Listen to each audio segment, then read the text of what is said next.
Close your eyes. Picture a wooden door, frozen shut with ice. You pry it open, and the cold hits you like a fist. You inhale, and the breath stings your lungs. It's not just a morning chill. It's a cold that settles into your chest and weighs down your bones. You are Agnes. You are 23. You're wrapped in wool and smoke, and the thin comfort of a straw mattress that offers sleep but not warmth. The year is 1347, and winter isn't a season you endure, it's a war you fight day after day. Your family sleeps around you. Your daughter is pressed warm and small against your left side. Your son, who is 7, curls near your feet, a little furnace of motionless heat. Your husband lies close behind, his arm thrown across your waist like an anchor.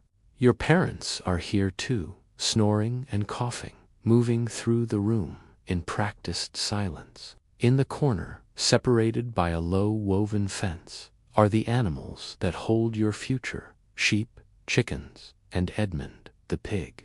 Edmund smells like everything. The house smells like wet wool, dung, smoke, and he is worth more than the pots, the blankets, the trunk with its few small treasures. Edmund is your food security. You listen. The embers in the hearth are dying. You listen for your father, who usually keeps the overnight watch at the fire. If that flame goes out, you will know the shape of cold in a much deeper way. You wait. The children shift. One chicken clucks. Edmund snorts. You breathe a prayer, a small private thing, thanking God for another night and asking for the strange, practical miracles you need. A bowl of pottage, dry wood, the health of a coughing man.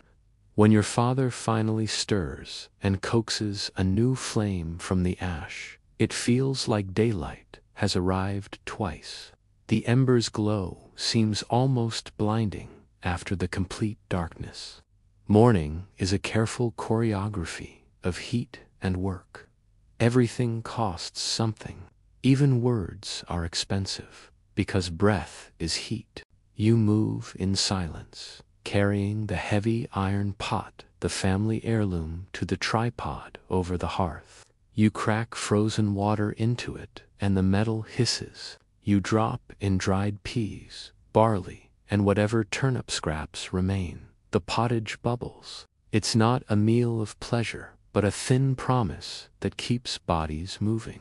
Dressing is an exercise in strategy. Linen next to the skin, then wool over it all, layer upon layer, to trap the air that becomes the difference between life and a slow surrender. The cloak you wear was a wedding gift, all the work of someone's hands folded into a single heavy thing. You pull it on and feel just protected enough to step into the world beyond the thatch walls. The world outside is a white hardness. Snow has crusted into panels that crack underfoot.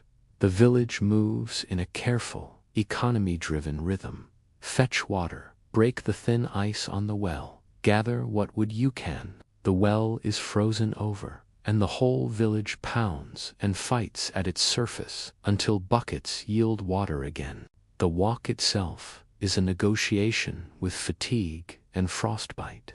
Even carrying 2 buckets is an act of practical violence against your own body. Everything can change in an instant. A child wandering onto a frozen pond, a moment of small curiosity, becomes a life-or-death rescue.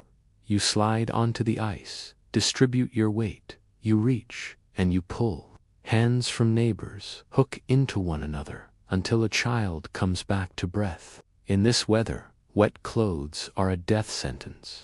A rescued girl is cocooned in blankets and held close until her lungs remember warmth. The village does this work for one another because it must. In winter, survival is collective, or it doesn't happen at all. Back in your cottage, you check the stores: barrels of barley, sacks of peas, a handful of cheese rounds. Your father counts the days and mouths with a kind of muscle memory mathematics you didn't learn in a school, but from living. 2 months of barley, maybe 6 weeks of peas. The hungry gap is a calendar that kills families in slow slices.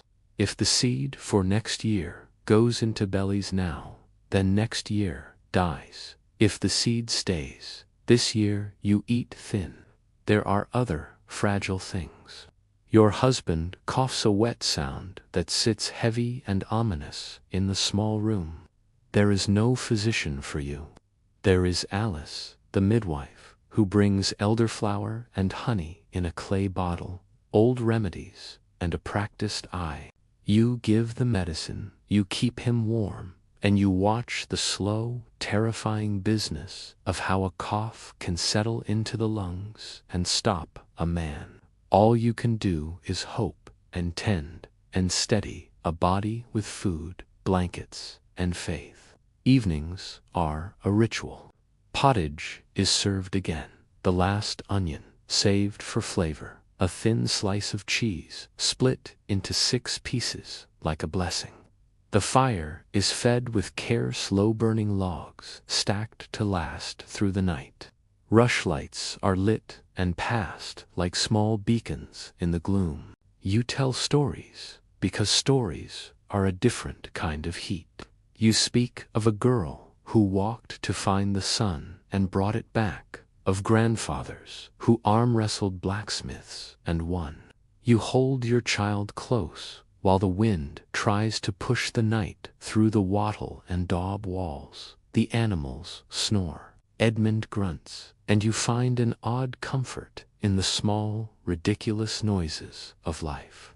You wake in the middle of the night to tend the embers. This is how nights go. A first sleep, a waking hour, a second sleep. Someone feeds the fire. Someone checks the children. This wakeful hour is not empty. It's a thin, private time when your mind roams through worries and small triumphs, the little carved bird your son made. The day your daughter helped pull a drowning girl from the water. The stubborn hope that spring will come. Spring is the way you imagine victory. You hold tight to the calendar. March is a promise. Until then, every single day is about rationing and cleverness. You plan for seeds, for the Lord's demands of labor once the ground finally thaws. You calculate how many days you will owe the manor, and how many you can afford for your own fields. Survival is not just endurance. It's a ledger, kept on the lids of barrels, in the hard calculus of who eats and who gets seed. The village is a web. When one household trembles, all the threads feel it. You repay kindness when you can, and you accept it when you must. You work because work is how you keep the cold at bay. And you love because the risk of losing someone is so terrible, it's a reason to hold them even closer. Winter takes plenty, but it also reveals what truly matters. A baby brought back to breath. A cheese round shared exactly right. A father who makes it to 43. When night finally gives way to a gray dawn, you let yourself feel the thin victory of another sunrise. Your husband squeezes your hand. Your daughter burrows closer and whispers that it's cold. You tell her what your mother told you. The sun is only resting. It will come back. The little carved bird on the trunk holds the quiet proof that someone in this house made something with their hands and their will. And that, right there, is resistance. You stand, you tend the fire, you feed the animals, you fetch water and mend nets and patch boots. You move in a rhythm that is older than you are and younger than you will be. The snow returns, or it doesn't. A cough gets better, or it doesn't. The ledger keeps closing each evening and opening each morning. You survive because you have to. You live because you find what warmth you can between the smoke, the straw, and the people you love. Close your eyes now and breathe with that family for one long beat. Hear the embers pop, the animal snores, the wind moaning against the thatch. The winter presses. You press back. For today, you won the morning. And for today, that is enough. Thanks for joining us on this journey back in time. If you found this story powerful, please like, share, and subscribe for more glimpses into the past. See you next time. When night settles over a medieval village, it doesn't fall gently.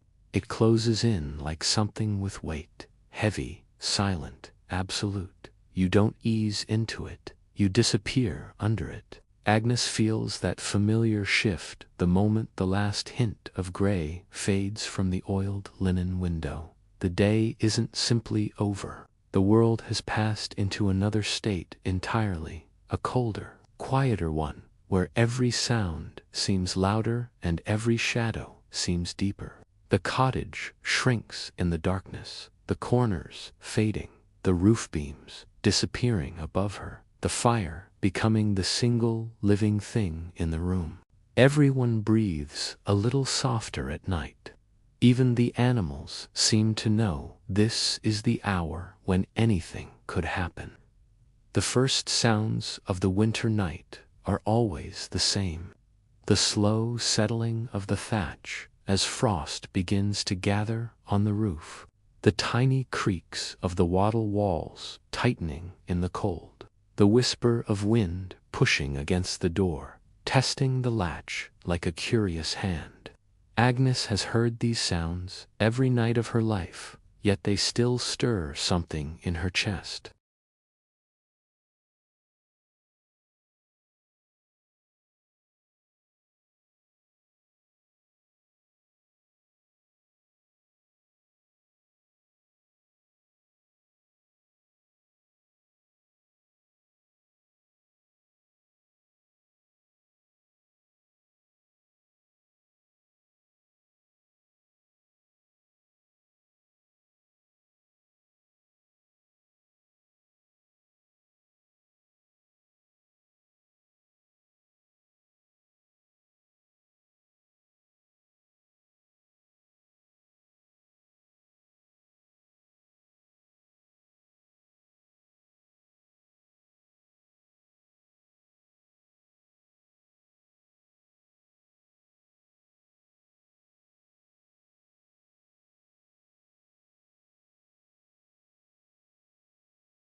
Sharp edges and wrap them in stillness. Even Agnes feels it. The cold has a way of putting your mind into a different kind of awareness. Not fear exactly, but alertness, a sense that the world outside could shift at any moment. There's a reason people in her village speak of winter spirits in voices no louder than a whisper. They don't claim to believe in them. Not really, but when the wind howls around the corners of the cottage and the fire burns low, even the most practical person starts to wonder what might be wandering out there in the white. Medieval nights are long, longer than they are today. It's not unusual for darkness to stretch 14 hours or more. 14 hours of cold, 14 hours of stillness. 14 hours of keeping the fire alive and hoping the world holds together until morning. And in those hours, people dream. Not short dreams, not flashes, but deep, wandering dreams that move like rivers and feel as real as anything that happens while awake. Agnes knows these dreams well. She slips into them almost every night during winter.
just the wind moving across the open fields in a pattern that sounds almost human.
Not into full sleep yet, but into that soft, drifting space where thoughts fade into shapes and shapes fade into images.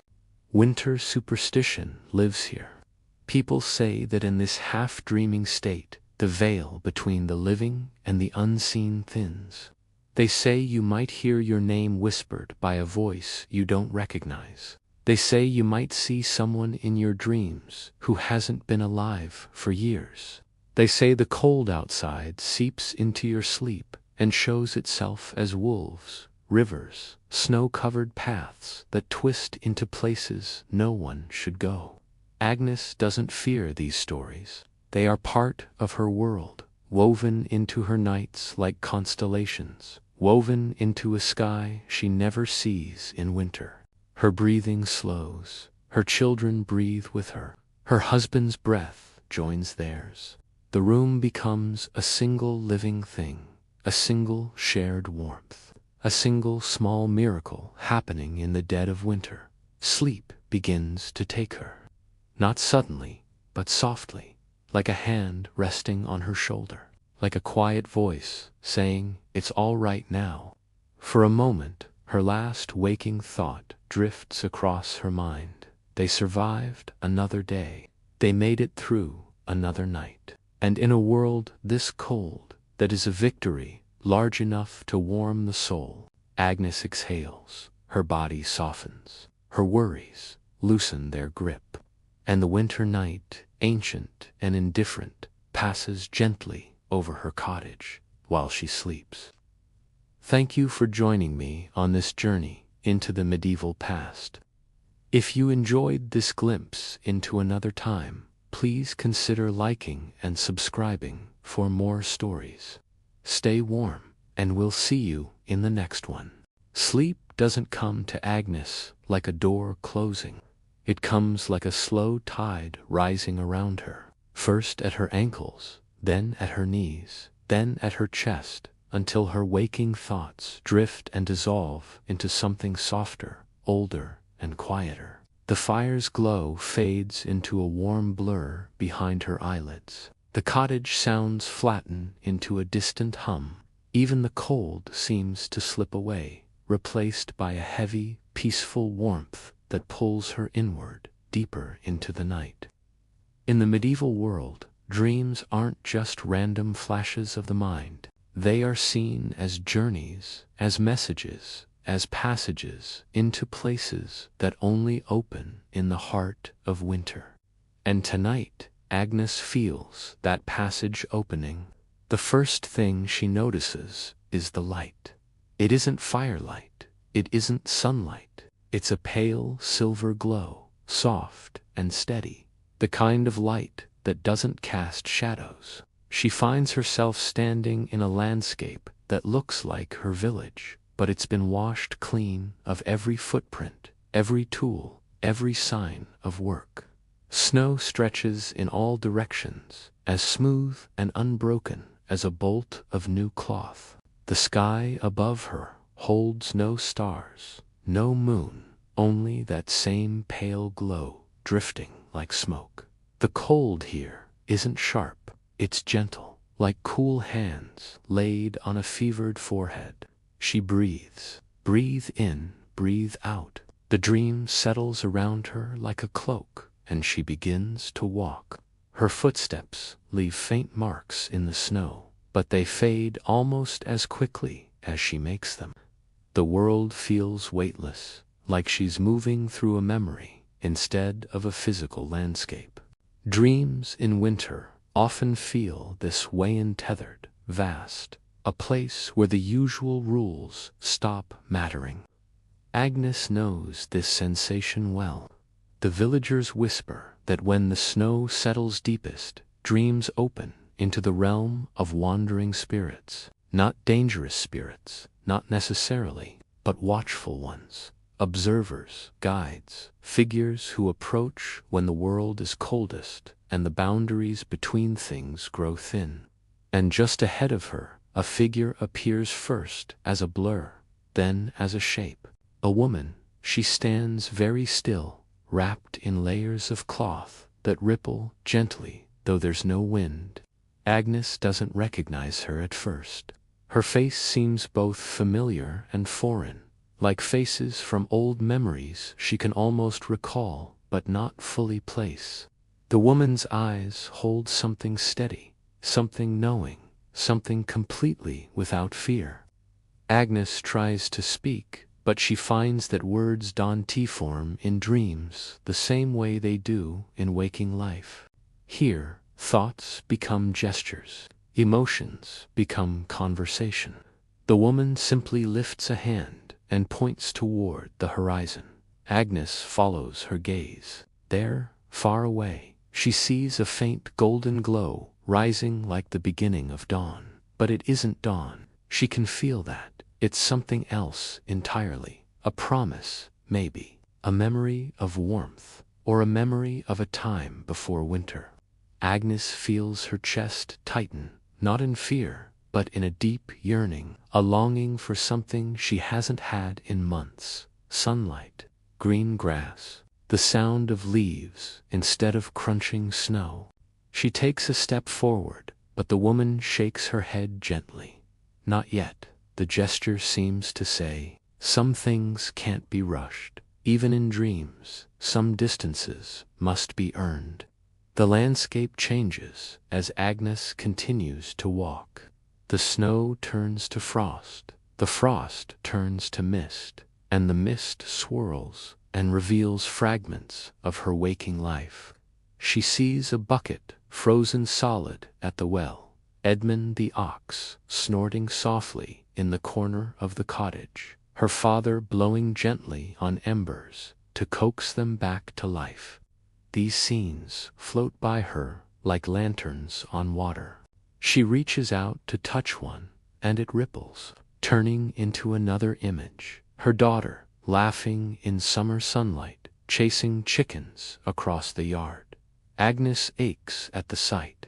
Dreams bring these things back with a clarity that almost hurts. Winter makes you forget the sound of your own children laughing outdoors. Dreams return it, just long enough to remind you of what you miss. The silver light begins to dim slightly. A soft rumble moves beneath the ground, not frightening, more like someone whispering from deep below the earth. Agnes stops walking. The world around her stills. Even the mist freezes in place. She senses something approaching, not a figure, not a voice exactly, but a presence. Medieval people believed winter dreams could bring ancestors near, not to haunt, but to guide. Agnes can feel that truth pressing gently at the edges of her awareness. The presence feels familiar, warm, protective, like sitting beside someone you loved and thought you had lost long ago. A shape emerges from the mist. A man, tall and steady, with the same gentle stoop of the shoulders her grandfather had. Agnes's breath catches in her dream body. She knows this isn't a literal return. Dreams are made of symbols, not resurrections, but the comfort she feels from the figure is undeniably real. He says nothing. He simply places a hand on her shoulder, and it feels warm despite the cold air. The moment he does, the snow around them begins to glow faintly with a soft blue light, as if the ground itself remembers summer even while covered in winter's heavy weight. Agnes wishes she could speak. She wishes she could ask the questions that weigh on her in her waking life. Will her husband Escoff finally fade? Will their stored food last through the winter? Will spring come early or late? But dreams don't encourage questions. They offer reassurance instead. The figure squeezes her shoulder, a single gesture that somehow answers everything and nothing all at once. A promise without words. You will endure. Not easily, not comfortably, but you will endure. The man steps back into the mist. His outline dissolves, the blue glow fades, and the silver world shifts once again. Agnes is alone once more. The dream deepens, sinking into a quieter, more profound layer. The snow becomes smoother, the air becomes softer, the light becomes dimmer. She feels herself growing lighter, as if her body is dissolving into the dream itself. The world narrows to the sound of her own calm breathing. Then the wind begins, not harsh, like the wind howling outside the cottage, but slow and rhythmic, almost like a lullaby. It moves in great, sweeping arcs across the sky, changing colors as it travels. Silver, then blue, then pale gold. Agnes watches it with a kind of peaceful wonder. This wind doesn't bite, it cradles. It moves around her like a gentle hand, guiding her deeper and deeper into rest. The ground beneath her warms, not hot, not even warm enough to melt the snow, but warm the way an animal's breath warms your hands in the dark. Agnes kneels and presses her palm flat against the ground. A pulse moves through, it's low, steady, ancient. The pulse of the seasons, the pulse of a world that sleeps even deeper than she does. In that moment, she realizes something she never quite understands while awake. Winter isn't an ending. Winter isn't death. Winter is waiting. Winter is the earth breathing in, gathering its strength.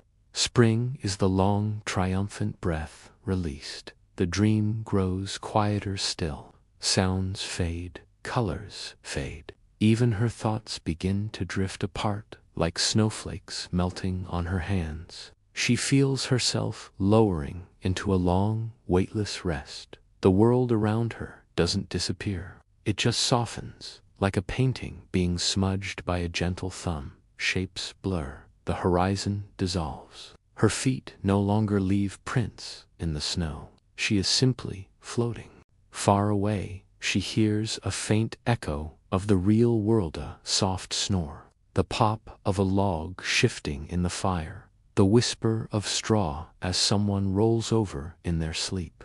But those sounds feel distant now, like they belong to someone else's life, another world away.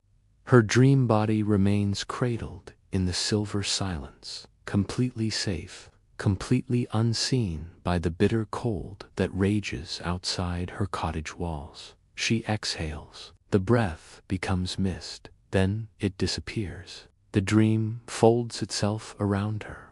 She gives herself to it completely, lets it carry her deeper, lets it wrap her in a profound calm she can never find in daylight. There is no fear here, no hunger, no coughing husband, no frozen well, only stillness, only quiet, only the sense that she is part of something far older than winter and older than grief. Her very last dream thought is simple and warm: I am held. And the dream closes over her like a fresh blanket of snow.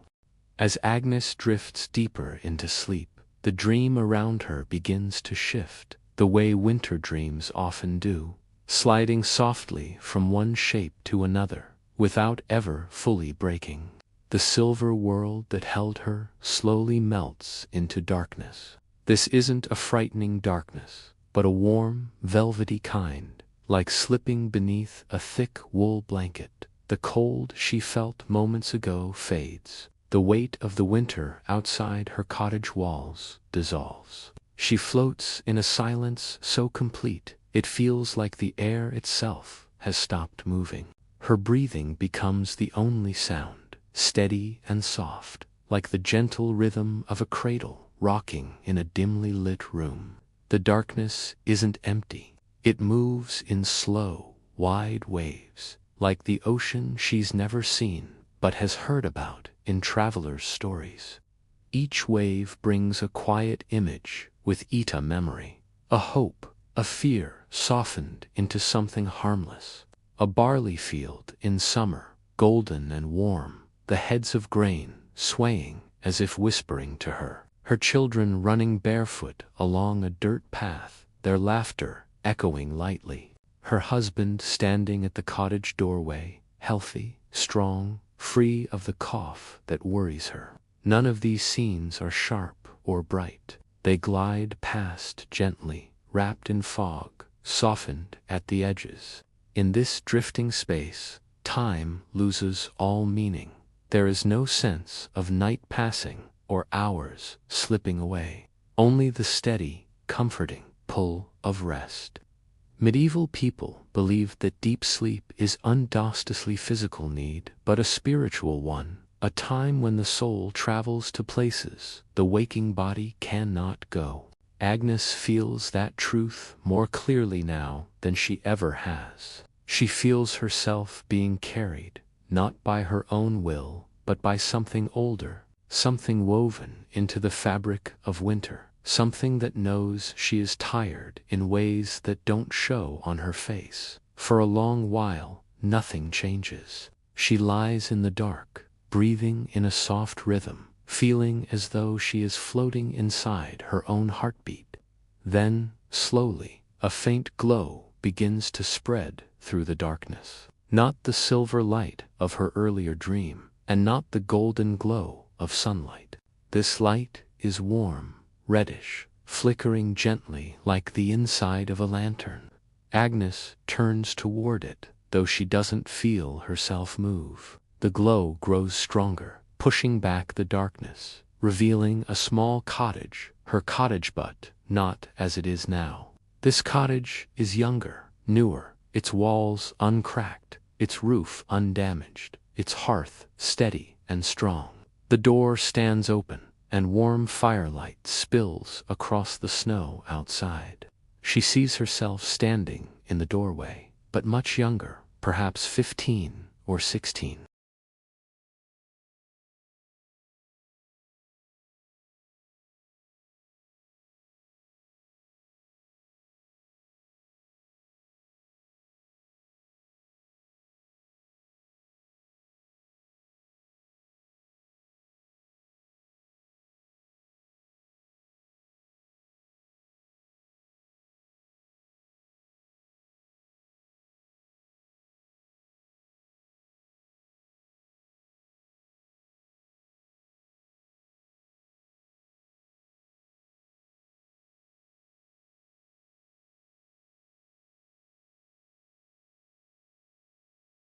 Her daughter is an infant again, swaddled tightly in wool, sleeping with her tiny fist pressed against her cheek.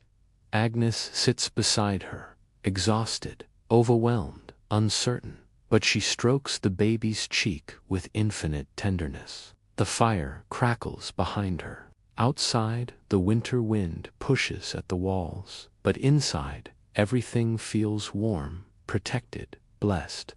Agnes watches her younger self lean down and kiss the baby's forehead. A wave of emotion rises in her chest, love, fierce and familiar. The baby's image blurs and softens, becoming her son, now only a year old, toddling uncertainly across the floor while the chickens cluck disapprovingly in the corner. Agnes laughs in the memory. Not loudly, not boldly, but with a softness that could warm even the coldest morning. The dream doesn't show the hard work around these moments, the fatigue or the hunger or the fear of illness. It shows only the warmth, the sweetness, the fragile victories that add up to a life worth protecting. The reddish glow returns, guiding Agnes deeper into rest. Behind the glow, she begins to hear something faint, not voices, not wind, but something like a heartbeat. It seems to come from the earth itself, slow, ancient, reassuring. Medieval people believed the world is alive, not metaphorically, but literally. The soil breathes, the seasons pulse. The cold holds its breath until the ground decides to release it. Agnes has always felt that belief settle into her bones, and now, in sleep, she feels the world's pulse as clearly as her own. She drifts with it, rising and falling in a gentle rhythm, letting it soothe the tightness she carries in her waking hours. The worries she clutched earlier, food running low, her husband's cough, the long march of winter nights, loosen their hold. Not because they have vanished, but because here, in this drifting space, she can finally rest without guarding anything. The world is safe for just a little while. The dream shifts again, but not abruptly. The darkness becomes softer, like velvet warmed by sunlight. A new sound reaches her, birdsong. Not sharp, not detailed, more like a memory of birdsong. Medieval winters silence the birds, but dreams can return them. A single note echoes, then another, then a whole chorus, faint and far away. Agnes doesn't open her eyes. She has no eyes to open here, but she feels the world brightening. The silence of winter softens, replaced by something like the earliest whisper of spring. She sinks deeper into this warmth. Her limbs grow lighter. Her thoughts unwind entirely. Her breath slows even more. She feels weightless, as though she is floating on a quiet, endless lake. Above her, the sky, or whatever stands in for the sky in dreams, begins to glow with the earliest tint of pale blue.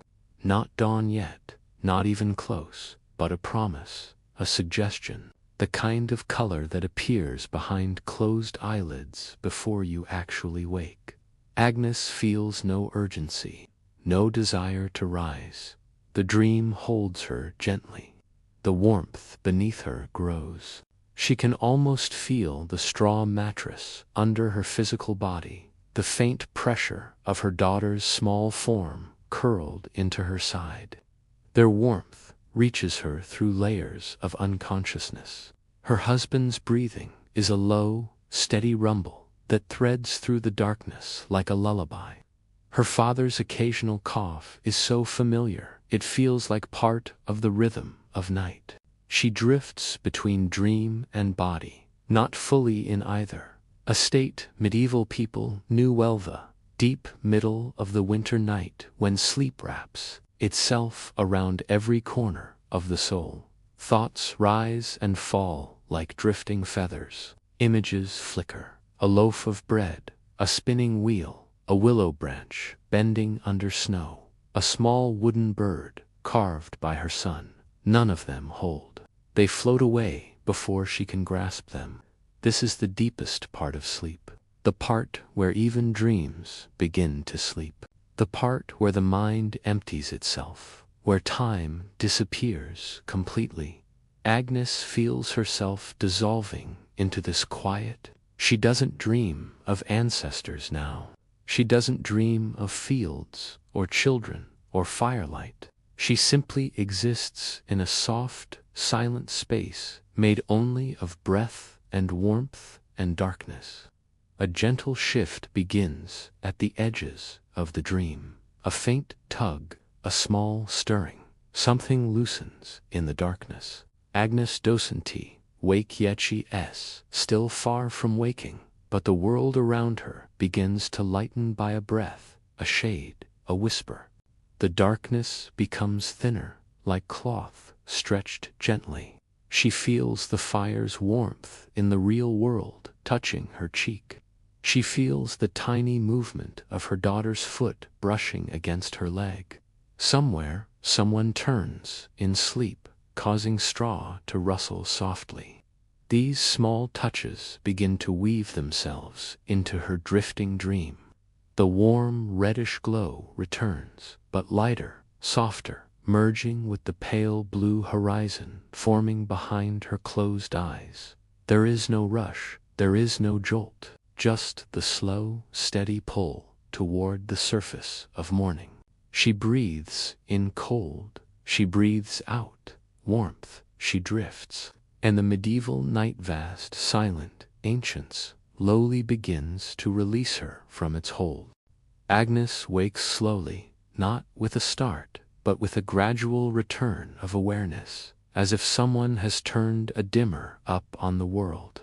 The cold finds her first, a sharp, honest thing that makes her inhale and then hold the warmth of that breath inside her chest like treasure.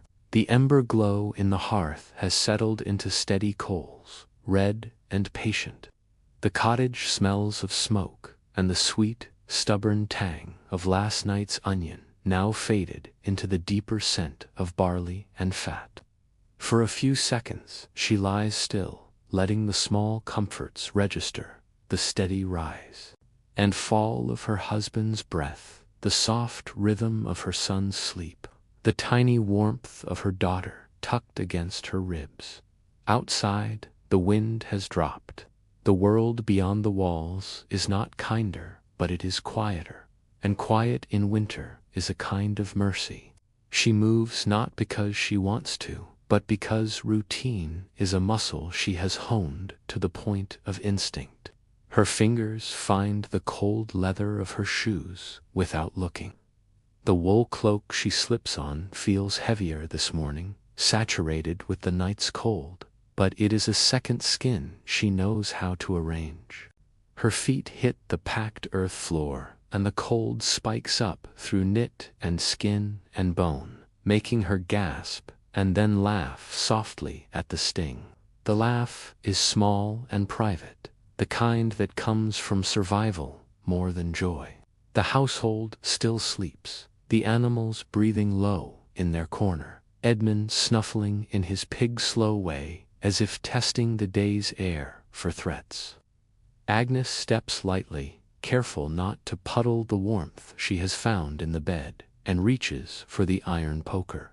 The fire takes the new wood with a hungry little sound, the bark crackling and hissing as the last of the night's damp is burned away. Light spreads not much, but enough to make shapes whole again. The wooden trunk scarred by years, the spindle propped by the wall, the small carved bird on the chest that catches the light and throws it back like a promise. Agnes carries the pot to the hearth and sets it, hearing the familiar clink and feeling the steadiness of the object settle into her hands. This iron pot has been in her family longer than she can remember. It has boiled pottage for births and wakes, for feast days and for the lean weeks when barley dust had to pass for bread. She pours water from the bucket, the sound a bright note in the new day, and adds a handful of barley and the last of the dried peas. The steam rises quickly, and with it comes the first real warmth in the room, a warmth that reaches bones and nerves and pushes the fog of sleep away. She checks on her husband without theatrics. His chest rises, a little less ragged than yesterday, the medicine working, or his body stubbornly holding the line. She caresses his hair with a thumb roughened by rope and rope and rope again, an old motion that says more than words. I am here, I am watching. He stirs, opens his eyes, and for a second they share the private language of consolation without a syllable passing between them. A small nod, a tight smile. They have no illusions about miracles, only about persistence. He reaches for her hand and squeezes it. It is enough. Outside, the village wakes in a dozen small motions. The rooster crows in a sour, determined voice that slices through the brittle air. Doors creak. Someone curses softly when a bucket slips on ice. A child calls for his mother. For a moment, Agnes listens to that chorus and feels the whole place breathe together, a single organism of need and care and stubborn life. She ladles pottage into wooden bowls and passes them one by one. Her daughter stirs, eyes glassy with sleep, and takes the bowl with both hands, like a talisman. Her son sits up slowly, rubbing frozen crust from his face, and for a while the quiet of their shared labor holds all the small fears at bay. Today there are tasks that do not wait for courage. The well must be checked, the oldest rope inspected for chafe, the water stirred so that the thin crust of ice does not reform. The sheep must have their troughs scraped and the frozen lumps of hay broken. And the pigman must be fed enough to keep him fat enough to mean meat, but not so fat that he slips into sickness. Agnes wraps her cloak tighter and steps outside. The cold bites, but the air is clean in a way only winter can make clean. Her breath comes in white ribbons that drift and vanish. She breathes in the smell of wood smoke from a half-dozen chimneys, and the faint sourness of animal breath and a distant, metallic temps that she knows to be the river under ice.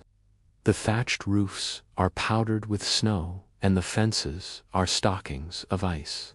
Footprints cut a map across the common, thin and quick, leading to the miller's path and to the field gates. Agnes follows them, not because she must, but because she has grown used to the cadence of movement. Go, do, return, feed, stoke, sleep, repeat. The rhythm steadies her like prayer. At the well, she meets old William, who studies the rope with a practiced eye. He grunts at her, and she returns the grunt, because greetings waste warmth. Together they break the ice and haul up buckets and share the small, practical talk that keeps panic from growing teeth. A neighbor's widow asks Agnes if she can spare a scrap of cheese. Agnes hands over a sliver she had set aside, and the woman's relief is a warm flame in Agnes's chest. There are no small acts here. Every small act is survival shared. By mid-morning, the Lord's reeve appears, saddled and grim, asking for names and hands for the spring labor list before the thaw makes mud and misery. The reeve's face is a map of debts and obligations. He speaks in measured tones about how many days the Lord expects come planting. Agnes listens and says nothing, and her father answers with the kind of economy that is not greed but calculation. We will do what we owe, and we will do what keeps our seed. The reeve nods, and the information settles into the village like a stone dropped into still water. Ripples spread. People make quick plans, like a flock tightening when a hawk passes. The day moves forward in small crowns of tasks. Agnes chops kindling into uniform lengths, stacking them so even the damp logs will burn efficiently. Her hands move with disciplined memory. Cut, split, stack, carry. She checks the storage barrels with the same methodical care, measuring into the dimness with the touch of fingers, gauging how much barley and peas remain. The math of survival is always arithmetic and always guesswork. How much for seed versus food? How much for trade versus eating? How much risk to take so that spring has something to plant? Every jar opened is an intimate act, a negotiation between now and later. The onion that made last night's meal holy is nearly gone. Its sweetness lingers like the echo of a bell. Agnes scraps together a little extra fat into the pot. Not enough to be luxurious, but enough to lift the flavor and fatten the broth. When she dishes out the bowls, she keeps the thickest ladle for her father and the smallest for herself. This is not charity. It is habit shaped by the sense of who must stay strongest to see the family through. The son gets an extra spoon because he is growing, because muscles need building now for the long days of spring toil. And because when a boy believes he is counted on, he will carry burdens without complaint. Midday brings sun veiled by a thin cloud, a light that harms no one but promises nothing. Still, for a moment, every face in the village turns toward it as if sunlight itself might deliver news. The church bell rings, clear and brief, and a handful of villagers, fewer than in warm months, file toward the stone building. The priest speaks words that fold into the listening like old cloth. Give thanks for the day, pray for the weak, keep watch for wolves. The words are small, wearable things, stitched into daily life. Afternoon will be spent mending. The son finishes the leather on his father's boot. The stitches are coarse but straight. Agnes repairs the lining of her cloak, setting the needle with care so the wool will not gape in the wind. These repairs are a quiet rebellion against ruin. They say the family will mend itself like cloth, stitch by careful stitch. When she threads the needle, she thinks of the seasons, hard now, softer later. She thinks of the carved bird on the chest and smiles, because that small thing means her son learned patience. As the light thins toward evening, a hush settles like a hand over the village. People move with that soft dichotomy of motion that winter teaches. Do not waste steps, do not waste breath, keep the house of life tightly sealed. Agnes returns to the cottage with pockets heavier with small trades and lighter with worry. The pottage will simmer, The fire will be fed, the animals will be tucked. There will be talk and some singing, and, later, the long first sleep that splits with the midnight tending. She checks on her husband again and finds him awake for a moment, eyes bright with a clarity that makes her heart lift. He reaches and pulls her into a brief, private embrace that does not require words to be whole. Night comes again, like a duty fulfilled. The coals are coaxed, the rushlights burn down to stubs. Agnes tucks her daughter close, smooths the hair from her son's forehead, and lies beside her husband, listening to the house breathe. Agnes thinks of the day not as a ledger of survival, but as a string of small victories. A child saved from icy water, a bucket hauled when hands were numb. For now she rests, holding the carved bird in her thoughts like an amulet. For tonight, the village is a small galaxy of light in a vast winter, and Agnes, like the others, is a single steady flame refusing to go out. The cold settles deeper that night, the kind that makes every sound sharper and the silence heavier. Agnes wakes for the midnight tending, not because anyone stirs, but because her body has learned the rhythm too well to defy it. For a moment she lies still, listening to the slow, contented breathing around her. The house feels like a shared heartbeat. Her husband shifts faintly in his sleep. Her daughter curls closer into the blankets, and her son sighs as if drifting between one dream and another. Agnes eases herself up, careful not to disturb the fragile warmth gathered under the wool. The air outside the blankets is a shock, cold enough to make her inhale sharply. But she steadies herself, draws her cloak around her shoulders, and steps into the dimness where the coals glow like quiet, watchful eyes. She kneels beside the hearth and lifts the iron poker. The coals respond immediately, a shy red flare waking from their slumber. Agnes adds 2 small logs, listening to the soft crackle that fills the room like a whispered welcome. She stirs the pottage pot to make sure nothing has stuck, then sets it back to rest for morning. The air warms around her hands, and she holds them over the fire, grateful for this small mercy that does not wait for daylight. Outside, the wind taps at the shutters like a wandering traveler looking for shelter. Agnes pauses, listening, not afraid, but attentive. The night carries many things: foxes slipping through brush, owls questioning the darkness, distant trees shifting under frost. Nothing dangerous, nothing bold, just the world adjusting itself. She moves to the doorway and pushes the curtain aside slightly.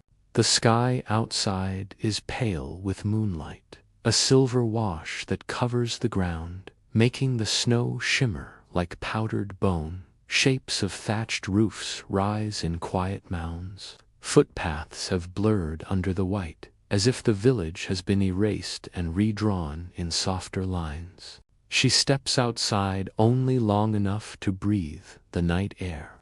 It tastes clean and metallic, sharp enough to clear the lingering fog of sleep.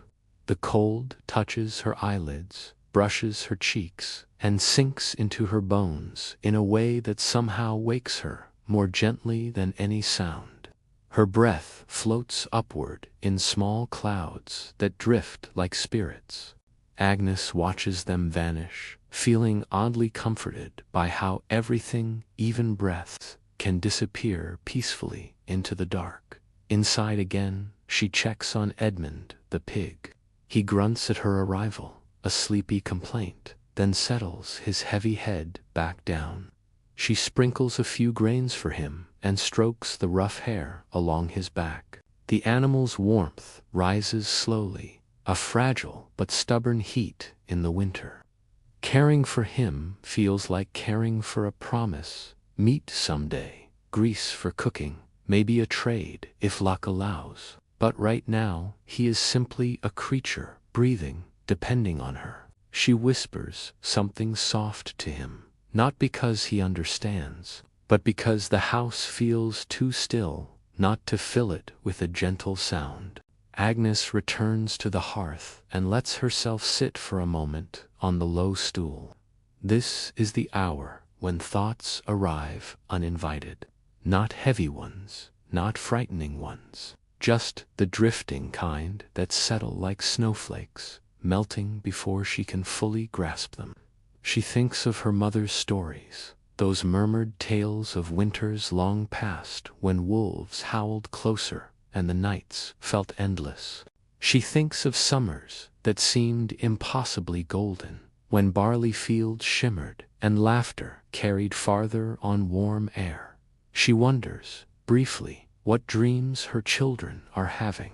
She hopes they are warm ones. She rubs her thumb along the carved bird on the chest beside her. The wood is smooth from years of touch, its wing worn down to a gentle curve. Her son carved it one spring after watching real sparrows dart between the eaves. He had presented it to her shyly, as if unsure whether the gift meant anything, but she kept it, and she touches it often, a reminder that even in harsh seasons something delicate can take shape. The fire grows stronger now. Shadows lift their edges from the walls. Agnes lets the warmth soothe her. She lets herself feel the fatigue in her hands, in her back, in her eyes. These aches are familiar, not unwelcome. They mean she has done enough for the day, more than enough. Outside, the moon drifts behind a cloud and the world dims, but inside, the house remains a pocket of surviving warmth.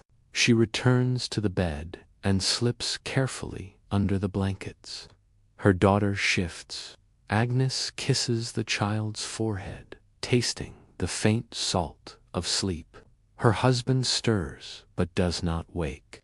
His breath is steadier now, deeper, and the sound of it eases something inside her that had been tight all day.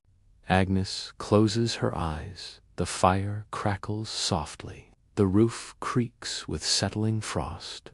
Somewhere in the distance, a night bird calls once, then falls silent. Everything feels suspended, waiting for dawn, but not rushing toward it. The darkness is not frightening tonight. It wraps around the cottage like a heavy quilt, protective rather than threatening. She lets her breathing slow, matching the rhythm of the house.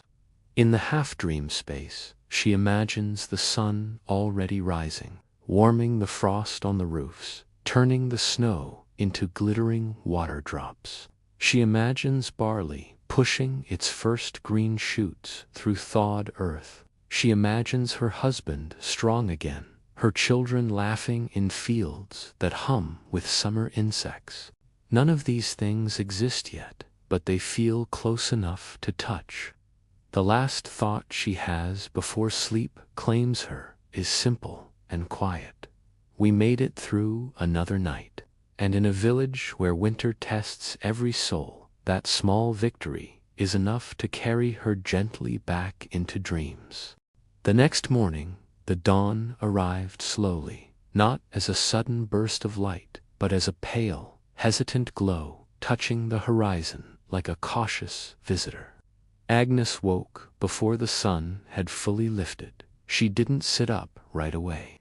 Instead, she lay still, listening to the familiar quiet. It was the kind of quiet only a winter morning can hold, where even the birds hesitate before breaking the silence. She felt the shift in temperature first, the faint rise of warmth from the hearth she had revived during the night. The coals had done their work. The house did not freeze. That alone felt like a small blessing whispered in the dark. She moved carefully, easing out from under the blankets so the children would stay warm. Her daughter murmured something in her sleep and curled deeper into the wool. Agnes smiled faintly, brushing a gentle hand over the child's hair before stepping away. Her husband's breathing was steady, stronger than it had been days ago. She noticed the improvement, the way she noticed the first signs of spring quietly, gratefully. At the hearth, the embers glowed like tiny suns. Agnes lifted the pot, added a handful of barley, and a pinch of herbs she had dried back in the warmth of autumn. Every herb was a memory, every pinch a piece of past sunlight preserved for the cold months. She stirred gently, listening to the soft simmer. Food would take time, but time is something a winter morning always has in abundance. Outside, a faint orange light pushed against the shutters. Agnes slipped on her boots and cloak, tied a wool scarf around her neck, and opened the door carefully. Cold air swept in immediately, crisp and clean. It brushed her face, pulling a small breath from her chest. The world outside was dim but unmistakably awake. Snow lay in thick, untouched blankets across the earth, and the sky stretched pale and endless.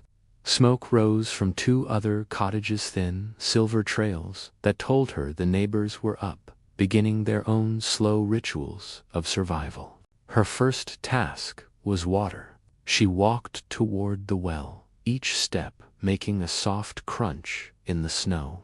The sun sat low, casting long blue shadows behind her.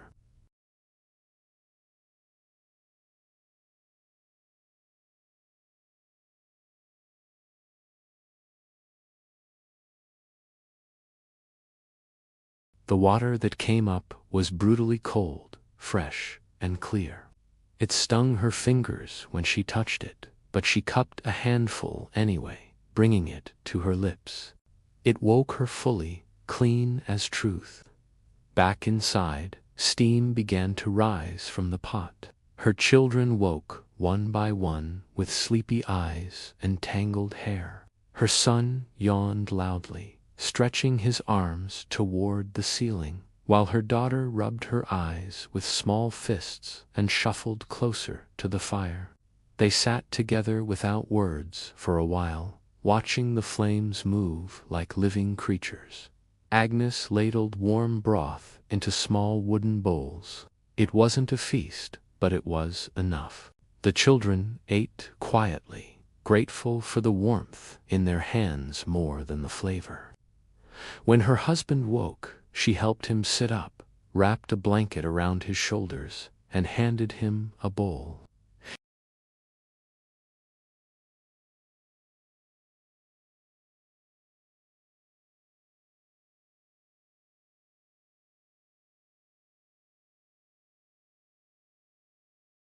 After the meal, Agnes prepared for the day's tasks.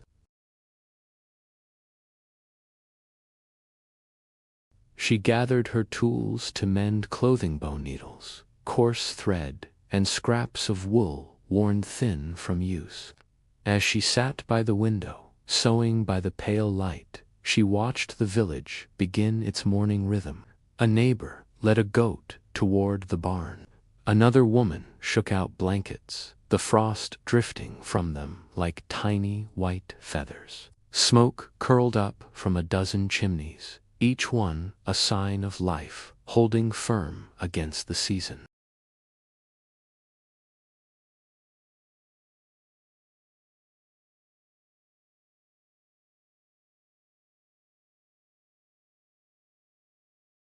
Every mend felt like a whisper of hopes, something broken made whole again. Her daughter brought her a small wool doll whose arm had come loose. Agnes smiled softly and began working on that too, feeling the child's eyes watch her movements with quiet trust. Later, she moved to the storage chest. She took inventory the way a sailor studies the horizon. The barley was still holding. The dried apples were fewer, but enough. Salt fish remained for another week. She counted slowly, thinking ahead, planning meals, calculating what could stretch and what could not. Winter always demands foresight. Survival is a kind of math. Near midday, the sky brightened, and she decided to check on the drying racks outside. She stepped into the cold once more, noticing how the air had sharpened. Frost clung to the edges of the wooden beams, sparkling like small jewels. The wind carried the faint scent of pine from the forest beyond the fields. She breathed it in deeply, grounding herself. Edmund the pig grunted loudly from his shelter, reminding her of his existence in a particularly impatient tone. Agnes laughed, lightly, a rare sound in winter, and gathered scraps to feed him. He accepted the offering with noisy enthusiasm, shaking snow from his ears. His warmth, his appetite, even his stubbornness all were signs that life continues. As the day stretched on, the sun rose just enough to cast a gentle gold across the snow. Agnes collected firewood, stacking it carefully beside the door. She swept the floor, sorted dried herbs, checked the stitches on the wool blankets, and stirred the pot throughout the afternoon. The work wasn't grand, it wasn't heroic, but it was the kind of steady labor that holds a family together when the world outside feels cold and uncertain. When evening came, the air deepened into blue again.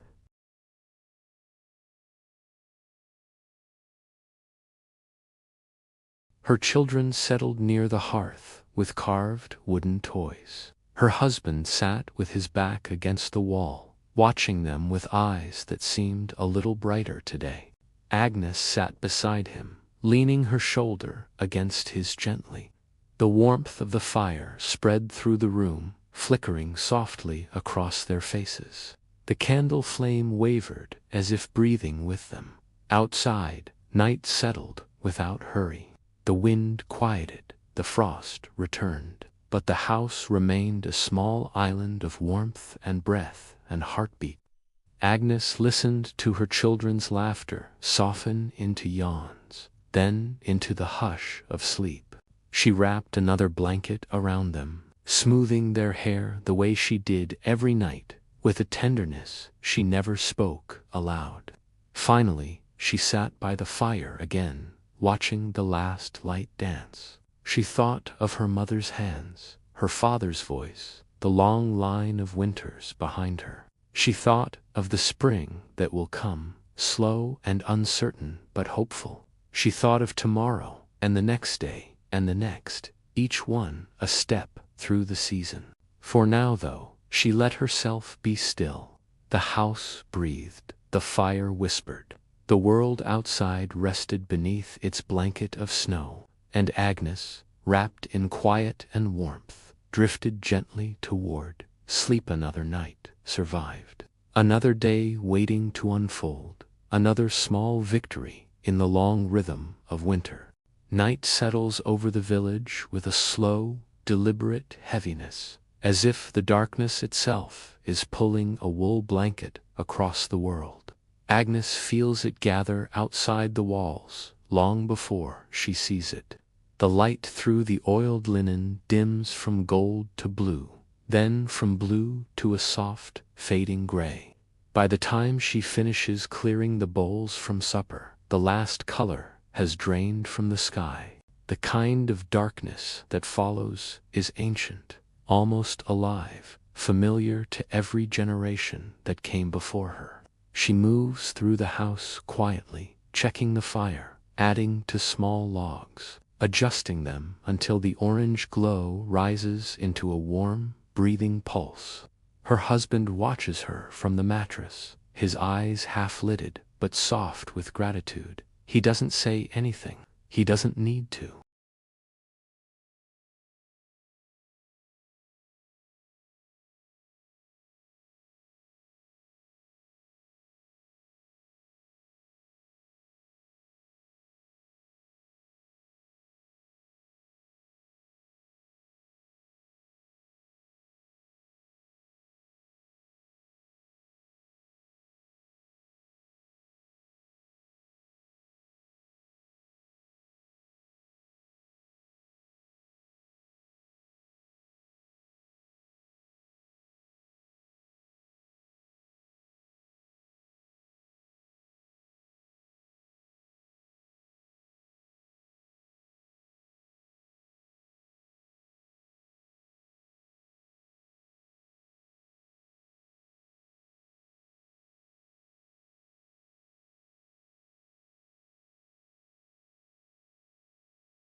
The morning arrives quietly in the little cottage, not with a burst of light, but with a slow, silver glow that leaks through the oiled linen window like the soft breath of dawn.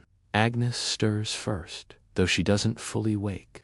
Her body senses the shift in the room before her mind does, the subtle warming of the air near the fire, the faint rustle of her mother rising, the gentle murmur of animals stretching in their corner. Her husband's hand is still loosely wrapped around hers.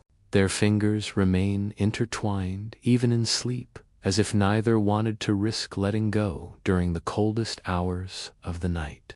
She feels the faint warmth of his skin and the steady rise and fall of his chest. The cough hasn't shaken him awake. The medicine is holding. For now, he is resting, and that small victory settles into her heart like a quiet blessing. She doesn't open her eyes yet. She lingers in that soft half-sleep, the place where dreams leave gentle footprints and the world feels slower, kinder, easier to hold.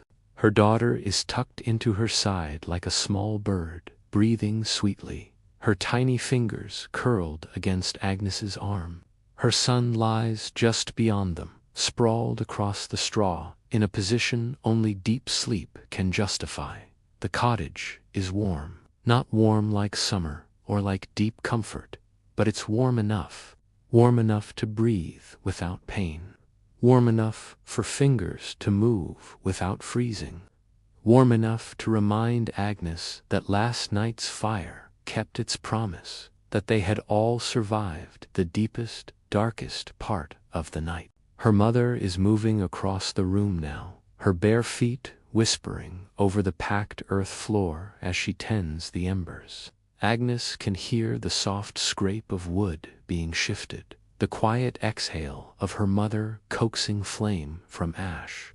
A glow brightens the darkness behind her eyelids. The morning fire is alive. Agnes opens her eyes at last. The cottage looks exactly as it always does on these winter mornings, smoky air shimmering above the fire pit, straw scattered around the sleeping mats, thick wool cloaks draped over wooden pegs. The animals blinking in their corner as if startled by their own awakening. But something feels gentler today, smoother, as if the night passed without demanding too much from any of them. Her father sits upright already, rubbing the sleep from his face. He gives Agnes a small nod of acknowledgement, the kind that says more than words ever could. We made it. Another night behind us. Agnes slowly untangles herself from her daughter's warmth and sits up. A hush hangs in the room, the kind that arrives only in the earliest moments of day, before chores, before hunger, before the village fully wakes. She draws the worn blanket around her shoulders and savors this small transition, that quiet shift from rest to readiness, from the stillness of night to the gentle hum of morning. Her daughter lets out a tiny, squeaking yawn, then burrows back into the blankets, as if reconsidering the entire concept of waking up. Agnes smiles to herself. Childhood, even in the harshest winter, has its own pockets of softness, its own simple comforts. Her husband stirs beside her, blinking through the haze of sleep. The cough doesn't come immediately, a good sign. He looks at her, his eyes heavy but clearer than they were yesterday. No words pass between them, but his expression carries a warmth that fills the space between them. A silent thank you, a shared moment of relief. Agnes rises slowly, her joints stiff against the cold air that waits just beyond the blankets.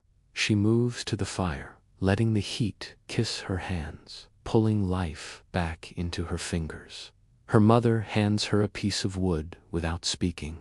It's an old, familiar rhythm, a dance they perform every morning without thought. Agnes adds it carefully to the fire, watching the flames curl upward around the grain, greedy for the fuel. From outside comes the low grunt of a cow in a neighboring cottage, the dull thump of a wooden door opening somewhere down the path, and the faint, insistent echo of a rooster who has refused for the 9th time this morning to be ignored. Her father chuckles under his breath. "That bird thinks he runs the village," he mutters, his voice still thick with sleep. Agnes doesn't respond out loud, but the smile in her eyes answers for her. As the fire strengthens, the warmth spreads. The air shifts from biting cold to a slow, creeping comfort. The pottage pot waits by the hearth, ready for the morning ritual. Her mother begins gathering the dried peas and barley, her movements relaxed, unhurried, a quiet confidence in every gesture. Agnes stands in the center of the room for a moment, just a moment, feeling the weight of the new day settle lightly onto her shoulders. It's not the crushing weight of yesterday, it's something lighter, something possible. Her son joins her at the fire, rubbing his eyes with small fists. He doesn't speak either. He simply leans against her, warming himself in the growing glow. Agnes rests a hand on his head, smoothing his hair gently. His presence grounds her, reminds her why every morning is worth fighting for, why every log on the fire matters. Outside, the gray light strengthens, stretching across the frozen village like a slow exhale. Snow glitters softly on every roof, on every bare branch. The world looks cold, but beautiful in its own strange, quiet way. Agnes takes a deep breath. A new day has begun, a day they will face together, a day they will survive. Not because they are unbreakable, but because this is what they derize: work, endure, love, hope. And in the gentle stillness of this winter morning, wrapped in firelight and the soft breaths of her family, Agnes feels something rare bloom quietly inside her chest. Peace, the kind that grows slowly, like the first green sprout breaking through thawing earth. The kind that whispers softly, steadily, that everything, for this one precious moment, is enough. The quiet of the cottage is a living thing, a blanket woven from the sounds of survival. The crackle of the fire is its heartbeat. The soft sighs of her children are its breath. Her mother's methodical movements are its steady rhythm. Agnes finds herself listening, really listening, to this symphony of the morning. It's a song she's heard 1,000 times, but today it sounds different. It sounds like a promise kept. She moves to the small clay pot where they keep the water, her feet making no sound on the floor she knows so well. She dips a ladle in the water, icy cold against the metal. She drinks, feeling the chill run through her, waking her up more fully than the fire ever could. It's a sharp reminder of the world outside, of the work that awaits. But even that thought doesn't carry its usual sting. Her husband has managed to sit up now, leaning against the wall. He watches her, a faint smile playing on his lips. "Good morning," he whispers, his voice raspy but clear. 2 simple words, but they feel like a gift. She nods back, her own smile a mirror of his. The space between them is filled with unspoken things: fear from the night, relief in the morning, a deep, unshakable bond that has been forged through countless winters, just like this one. The smell of wood smoke begins to mingle with the earthy scent of the pottage as her mother adds water to the pot and hangs it over the fire. It's a smell of home, of sustenance, of another meal shared. It's the smell of life continuing, pushing back against the cold. Her son, now fully awake, tugs on her sleeve. "Is it morning?" he asks, his voice small and sleepy. "Yes, little one, it's morning," she replies, her hand resting on his shoulder. He accepts this, his gaze fixed on the dancing flames, mesmerized by the light and warmth. He doesn't ask for food. He doesn't complain about the cold. He just stands there, a small, sturdy presence by her side.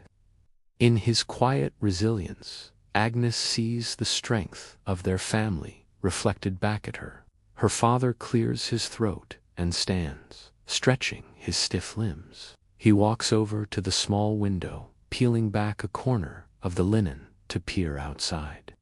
The snow is deep, he reports to the room, but the sky is clear. It will be a cold day, but a bright one, a bright day.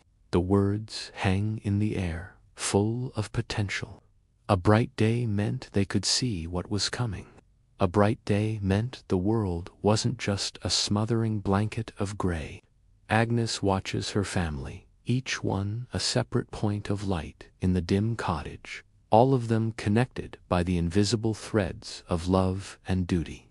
Her mother, the unwavering anchor. Her father, the quiet observer. Her husband, fighting his own silent battle. Her children, the seeds of a future she works so hard to protect.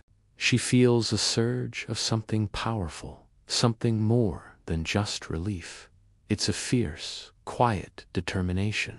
This day, this bright, cold day, is a gift. They will not waste it. They will fill it with work, with small moments of connection, with the steady business of living.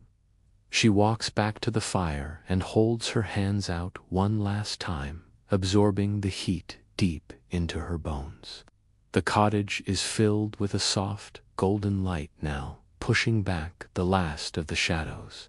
The day has truly arrived, and Agnes, standing in the heart of her home, surrounded by her family, is ready to meet it. She is not just surviving. In this moment, she is thriving. And that small, quiet realization feels like the sun rising inside her own heart. The morning settles gently into the cottage, not rushing, not demanding, just unfolding in its own quiet rhythm. I feel the warmth from the fire as it gathers strength, drifting across the floor, slipping under the edges of my wool cloak. I bend near the flames, palms stretched out, letting the heat ease into my fingers. The cold leaves slowly, as if reluctant to give up its place. My mother moves beside me with the steadiness of someone who has repeated this ritual thousands of times. She pours water into the iron pot, drops in the dried peas, the handful of barley, a pinch of salt that has to be used sparingly. The water hisses as the heat reaches it, steam rising in delicate curls. I watch it for a moment, soothed by the simple motion, the familiar sound.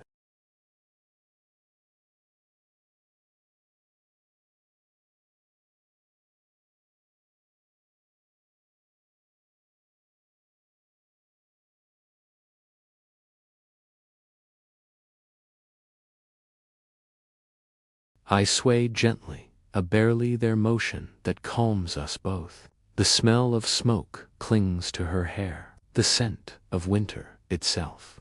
Outside, the village begins to stir.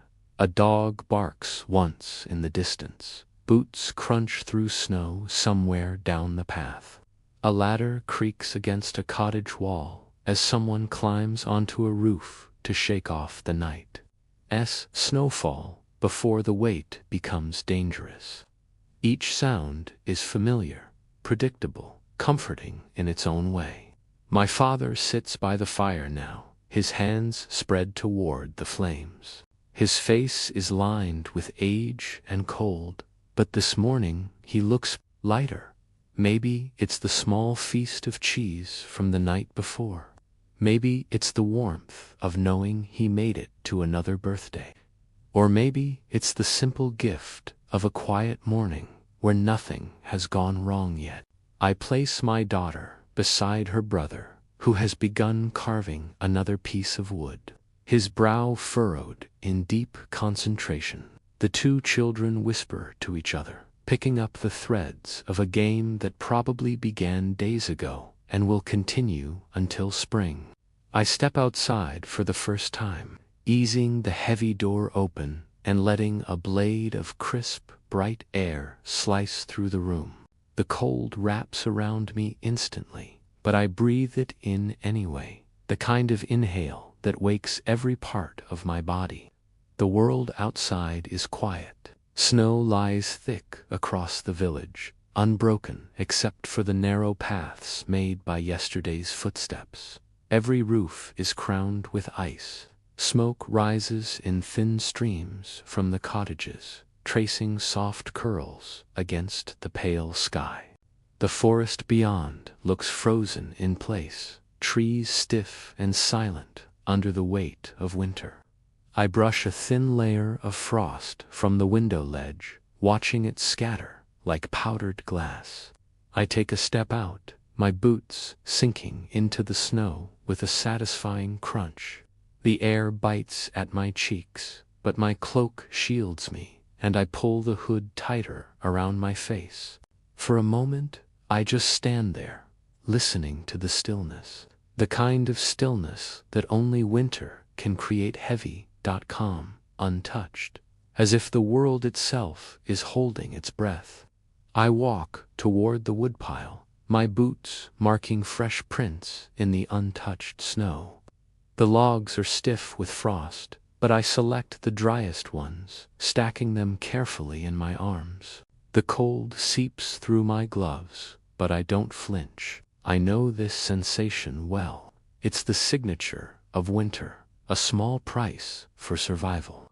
When I return, my mother has begun stirring the pottage. Steam wafts through the air, carrying a faint, earthy scent.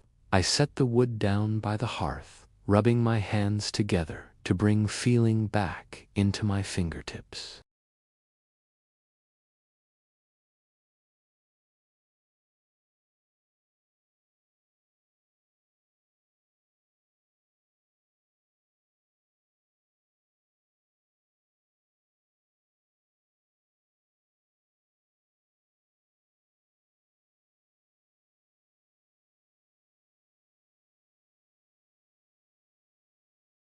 His eyes open, meeting mine with exhausted gratitude.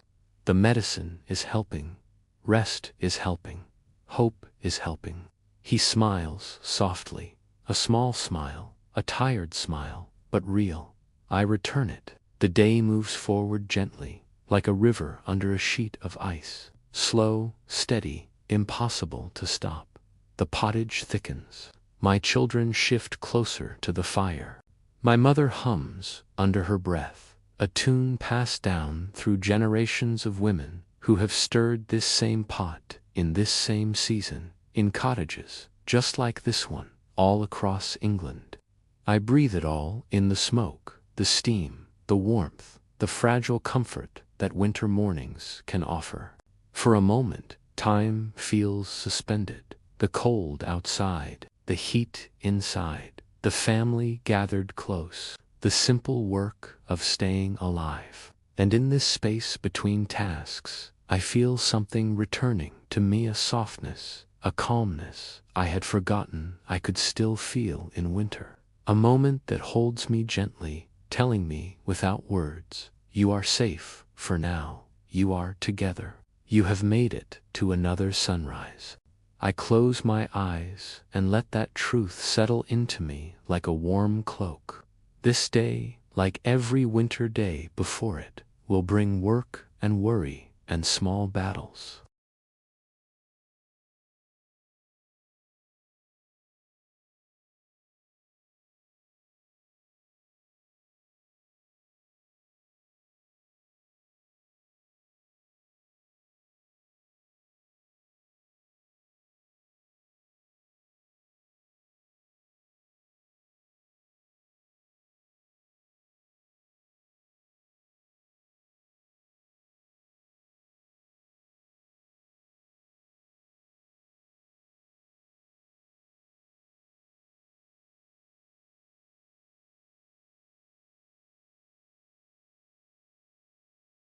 The morning settles into motion with the unhurried weight of winter days.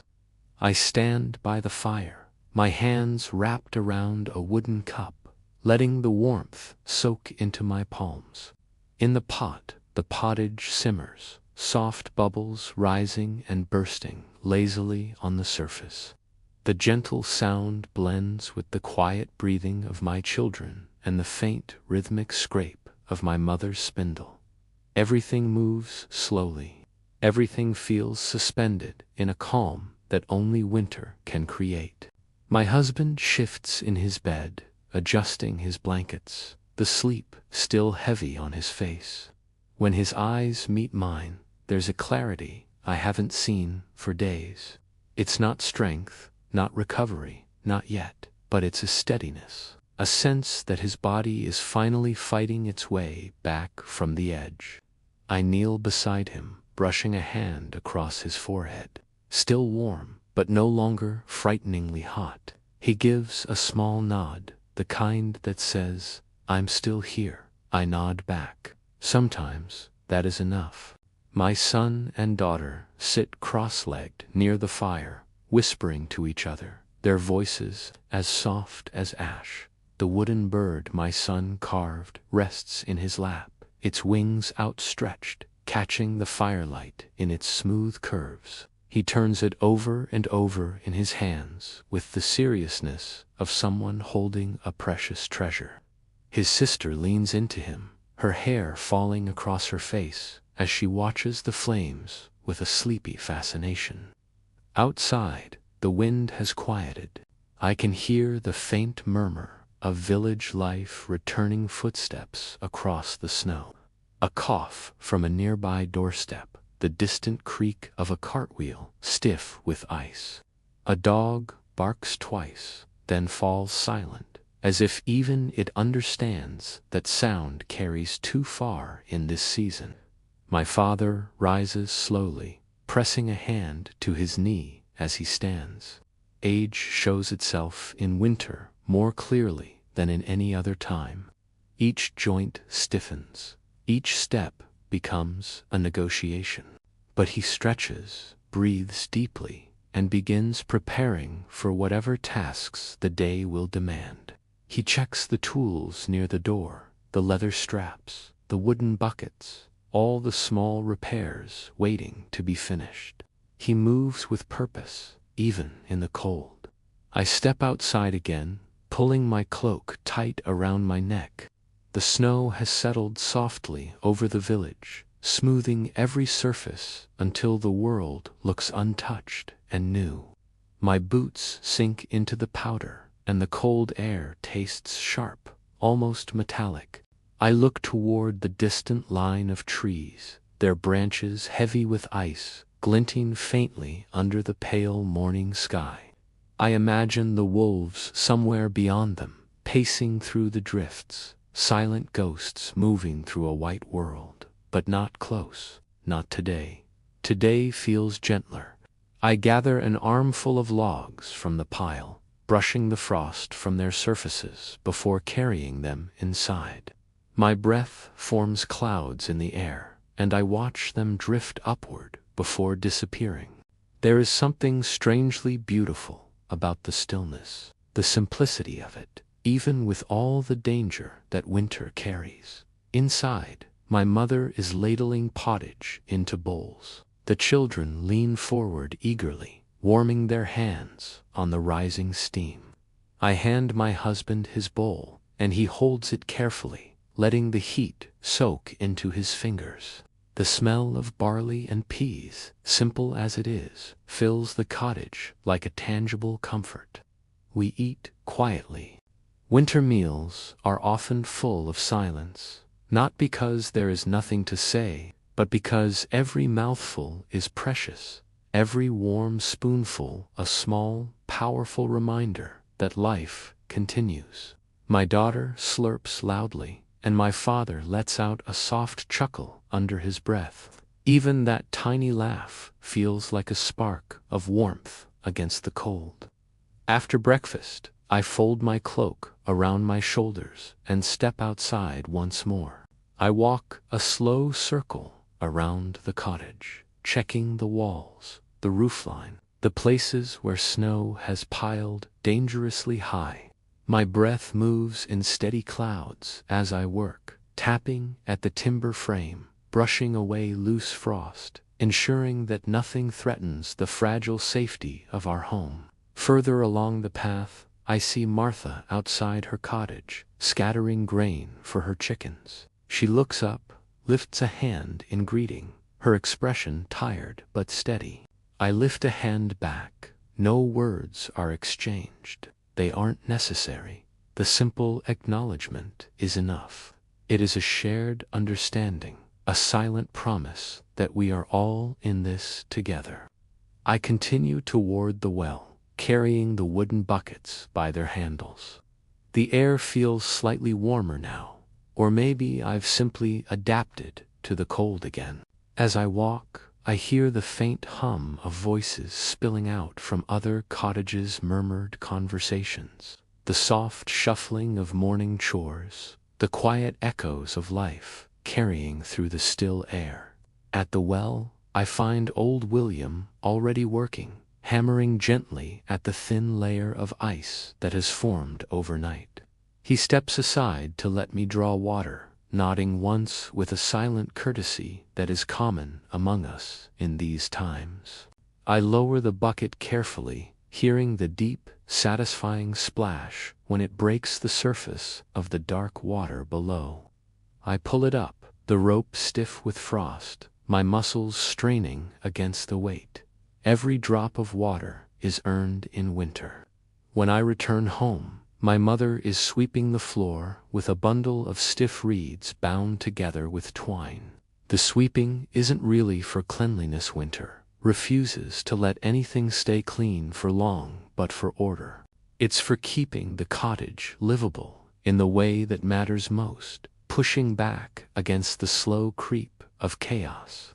I pour water into a clay jug for drinking and set the rest near the fire so it won't freeze. The hours of the day fold together gently, one into the next. I help mend a tear in my son's cloak, the needle stiff and cold in my fingers. I check on my husband again, watching his breathing with a quiet hope that grows more real with each passing hour. His fever has not returned. My daughter curls up beside Edmund the pig, whispering secrets into his ear as if he were a wise old friend.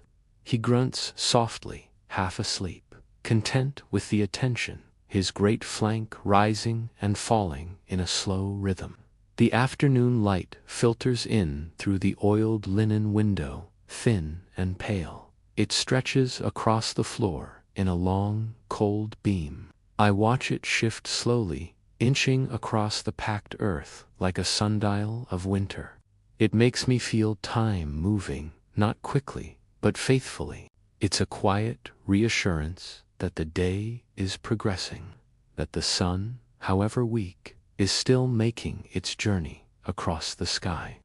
My mother begins to hum again, the same melody from the night before, a simple tune that seems to carry the weight of generations within its notes. I don't know the words, if there ever were words, but I know the feeling. It's a lullaby for winter, a song for enduring. It is the sound of our resilience.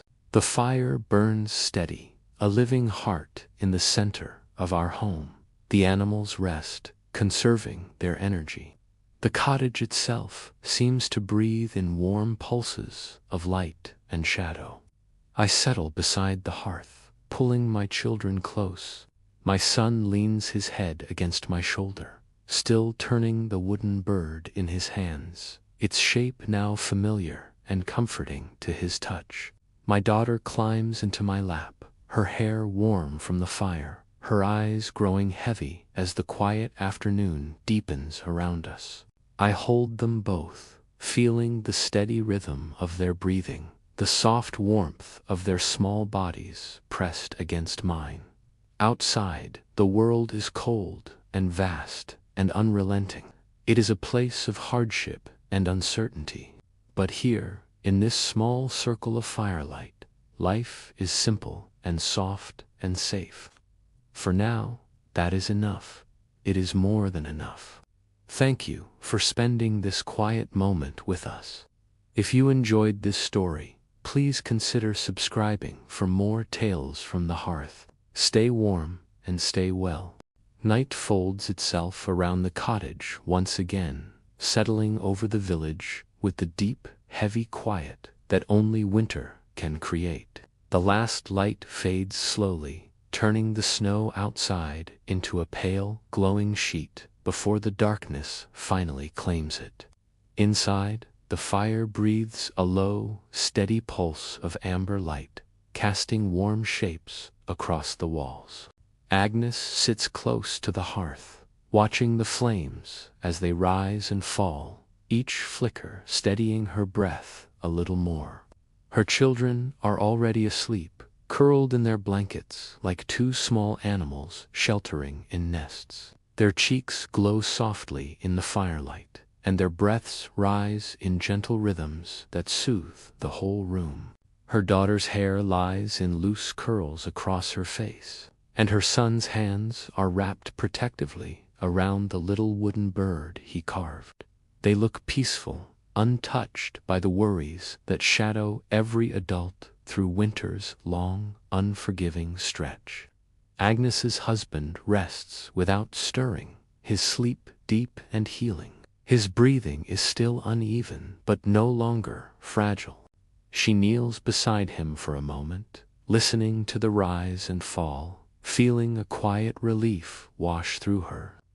The fear that had clung to her days is loosening its grip.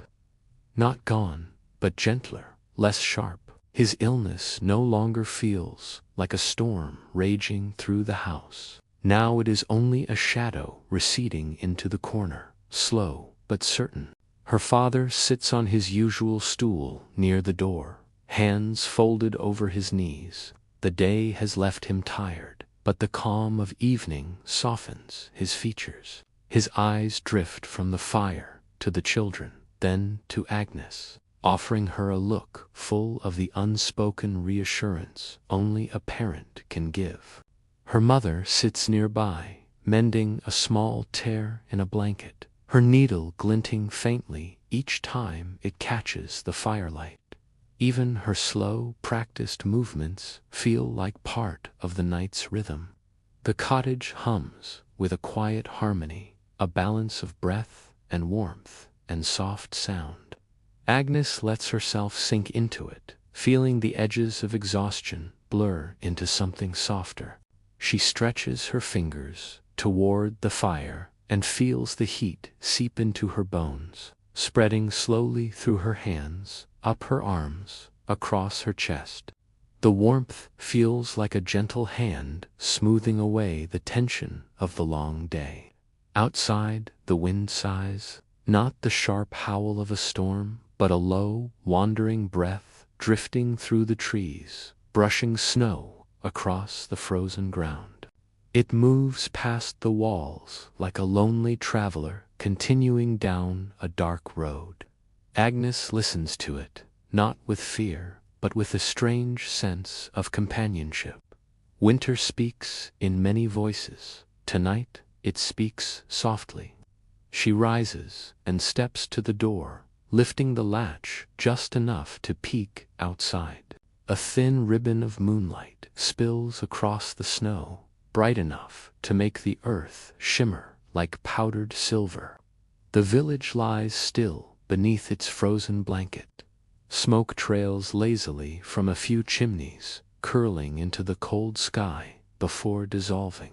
Agnes inhales the fresh air, crisp, cold, pure, then closes the door gently, sealing the warmth inside. Her mother pats the space beside her, and Agnes sits. They share a quiet moment, shoulders touching, breaths syncing with the fire's gentle crackle. Her mother sets aside the mended blanket and places a hand on Agnes's wrist, a small gesture of closeness that says more than words ever could. Agnes leans into it slightly, grateful for the steady presence beside her. Her father rises to check the shutters, securing them against the cold. His movements are slow but sure, the careful steps of someone who understands winter's patience and winter's danger. When he returns to his stool, he sighs softly, the sound blending seamlessly with the rest of the cottage's small, comforting noises.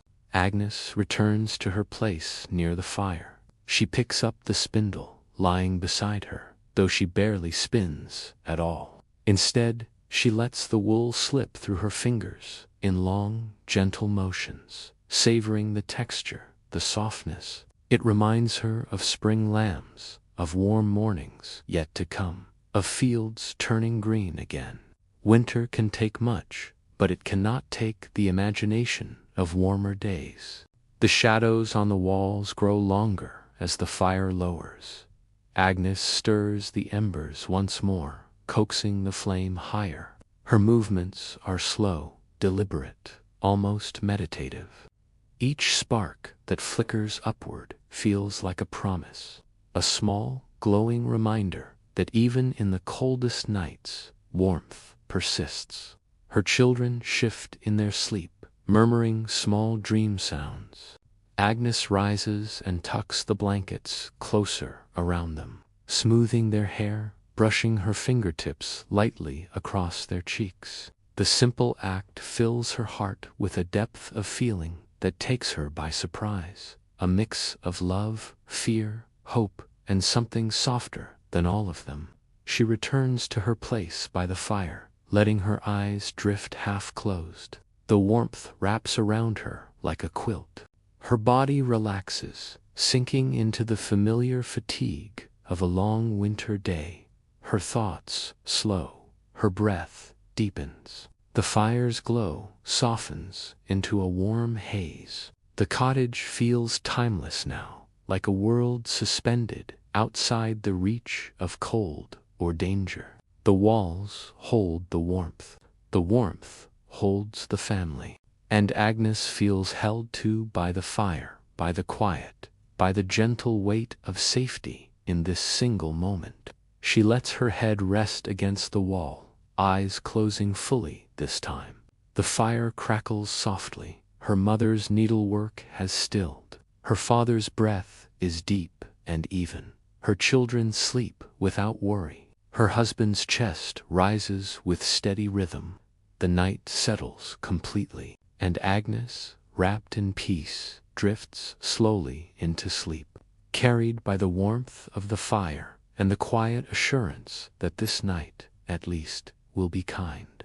The night deepens around the cottage until it becomes something almost weightless, a blanket of darkness so complete that it quiets every restless thought. Agnes sleeps with her family close, their breaths rising and falling in a shared rhythm that fills the room with a soothing warmth. The fire glows low in the hearth, embers pulsing like the slow heartbeat of the house. Some hours pass like that, silent, steady, undisturbed. But winter nights are long, and eventually the cold nudges her awake again, not abruptly, not with fear, just a gentle stirring, the kind that comes from a shift in the air. Agnes opens her eyes to the dim amber fading from the embers. The light is faint, barely touching the edges of the room. She listens first to her husband's slow breathing, to her children's small murmurs, to the soft sigh of wind brushing across the walls. Everything is calm, everything is safe. She rises quietly, careful not to disturb anyone. Her feet find the cool earth floor, and she wraps her cloak around her shoulders before crossing the room. The air has grown sharper. The fire needs tending. It is winter's oldest rule. Warmth must be fed if it is to stay. Agnes kneels at the hearth and stirs the coals gently. Sparks bloom like tiny stars before settling again. She adds a log, then another, arranging them with slow hands so the fire can catch without fuss. The wood crackles softly, sending a thread of warmth drifting upward. Agnes holds her palms above it until the cold retreats from her fingers. Behind her, the cottage remains still. Her father snores faintly. Her mother shifts in her sleep, pulling the blanket higher. Agnes's children barely move, lost in the deep, wordless dreams that winter nights tend to bring. Her husband remains, resting peacefully, the rise and fall of his chest smoothing into a steadier rhythm than she has seen in days. The small flame grows, its glow brightening just enough to reveal the familiar shape of the room, the hanging herbs, the wooden cups lined on the shelf, the rough-hewn beams overhead. Agnes sits back on her heels and lets the warmth settle into her bones. The fire seems to breathe with her, each flicker matching the slow expansion of her lungs. For a moment, she doesn't move, she simply watches. Outside, the wind gathers itself again, brushing snow off the rooftops in soft shivers. The sound isn't threatening. It's more like a distant lullaby, a reminder that the world continues beyond the cottage walls. The snow falls in slow spirals, settling over the village with a gentle determination. Winter is deep tonight, but not cruel. Agnes stands and drapes her cloak tighter before opening the door a crack.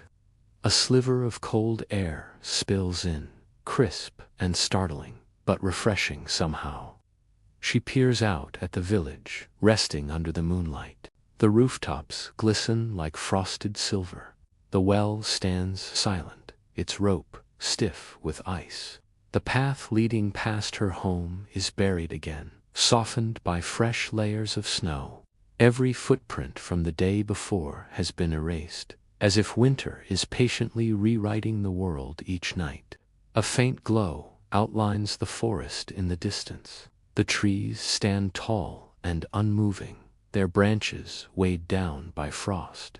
Agnes imagines the quiet inside those woods, the thick snow dampening every sound, the animals curled into burrows, the stillness so complete it feels like the world has paused. She closes the door gently, sealing the warmth inside once more. The cottage feels even cozier after the bite of the outside air. Agnes moves to check the blankets on her children again. Her daughter has rolled onto her back, one arm flung across her face.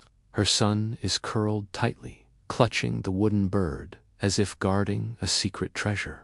Agnes tucks the blankets around them both, smoothing their hair with slow, affectionate strokes. They don't wake, but their breathing deepens, as if sensing her presence, even in dreams.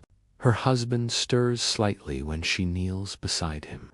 Not in discomfort, just a small shifting, a moment of half-consciousness before drifting back into sleep.